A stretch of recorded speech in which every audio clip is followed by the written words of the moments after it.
For over 3 decades, the sleepy suburbs of Wichita, Kansas, unknowingly hosted one of America's most meticulous and cold-blooded serial killers.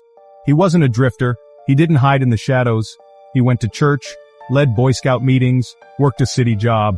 But beneath the khakis and calm smile was Dennis Rader, the self-proclaimed BTK Killer, an acronym that stood for bind, torture, kill. He created it himself, because like everything in his sick world, even his terror had branding. This story isn't just about murder. It's about obsession, manipulation, and the monstrous double life of a man who fooled everyone, his family, his neighbors, and the entire Wichita police force for over 30 years. It's a chilling example of how evil doesn't always wear a mask. Sometimes it wears a name tag and offers to mow your lawn. Dennis Rader's killing spree began in 1974 with the brutal slaying of 4 members of the Otero family. He left behind a grotesque crime scene, and even more disturbingly, he began to leave behind notes. Taunting letters sent to police and media outlets. In those letters, Rader demanded recognition, giving himself the nickname BTK and crafting an identity with horrifying precision. He wanted the world to know him, not just fear him. That ego would eventually become both his signature and his downfall.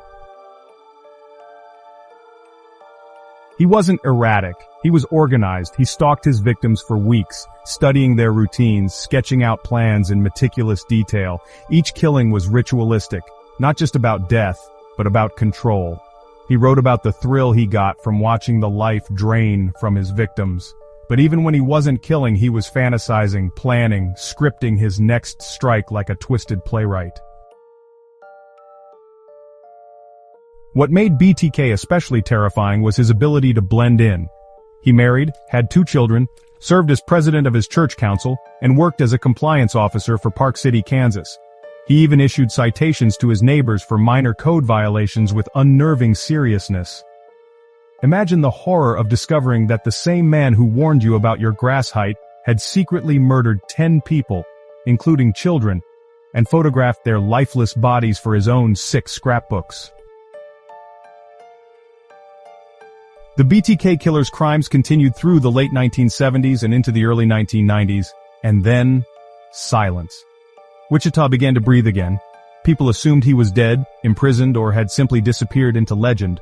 But Dennis Rader hadn't changed. He had just gotten better at hiding, or maybe more terrifyingly, he felt satisfied. That is, until 2004.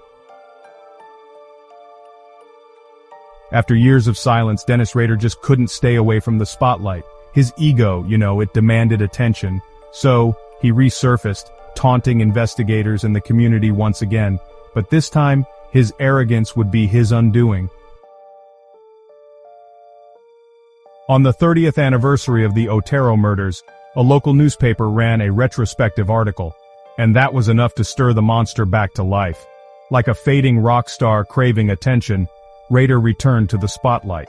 He began sending more letters, encrypted messages, puzzles, photos, and clues. He even asked police if they could trace a floppy disk. When police said no, they lied. He sent one in. That single act of arrogance ended his 30-year reign of terror. Forensics traced the metadata on the disk to a church computer. The user? Dennis Rader. The final nail came from a DNA sample recovered from his daughter's medical record, which matched DNA found at crime scenes. On February 25, 2005, Dennis Rader was arrested. His community was in shock. The man they called a pillar was nothing more than a predator hiding in plain sight. His confession was horrifying in its calmness. In court, he described each murder with clinical detail. No remorse, no guilt, just a list of projects. He referred to victims not by name but by code, like he was checking off a to-do list. His bizarre obsession with documentation and legacy extended even to his jail time. He wrote letters, drew diagrams, drafted memoirs. He wanted the world to know what he did and why. But why is exactly the question that haunts us. Psychologists who studied Rader found traits associated with narcissism, antisocial personality disorder, and sadistic tendencies. But even those terms seem insufficient when trying to explain a man who murdered 10 people, lived a normal life, and then showed off his crimes like a badge of honor. He wasn't driven by poverty or rage. He was driven by a desire to control, to be worshipped, to be feared, and above all, to be remembered. Today, Rader is serving 10 consecutive life sentences at the El Dorado Correctional Facility in Kansas. He'll never walk free again. But the legacy he left behind is more than just headlines and court documents. It's a chilling reminder of how monsters can hide in plain sight, how they can groom entire communities, and how even the most ordinary life can mask the darkest intentions. His case changed how we understand serial killers. It influenced criminal profiling.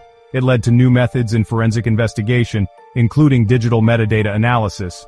But, beyond the science and psychology, the BTK case is also a study in human behavior, the need for attention, the performance of normalcy, and the terrifying idea that evil can be so very boring. Perhaps what truly separates Dennis Rader from other serial killers is not just the brutality of his crimes, but the bizarre theatricality of them. He didn't just want to kill, he wanted to be infamous. He wanted to write his own legend. He styled himself after Jack the Ripper, Zodiac, and other killers who evaded capture. He thought he was smarter. In the end, his own pride exposed him. The lingering echo of these crimes, it just doesn't fade away. Even after all this time, the impact still resonates, For the survivors, for the families, and honestly, for the whole community, the scars remain, sometimes in ways you can't even see. And while his story has ended in a prison cell, the echo of his crimes still lingers.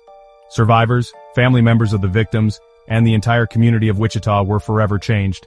Some still ask, how did we not see it? The truth is, we often don't. Because we're taught that evil looks like a monster, but in real life, evil often looks like the guy next door who never misses a Sunday service. Dennis Rader wanted to be known forever, but not for the reasons most people do, and unfortunately he got what he wanted. His name is now etched into the dark history of American crime. His twisted letters and lies are archived and studied, and his story serves as a terrifying blueprint for how far deception can go when cloaked in normalcy. If this story shook you, don't just let it sit. Share this with someone. Spread awareness. Because the more we understand how these people hide, the harder it becomes for them to stay hidden.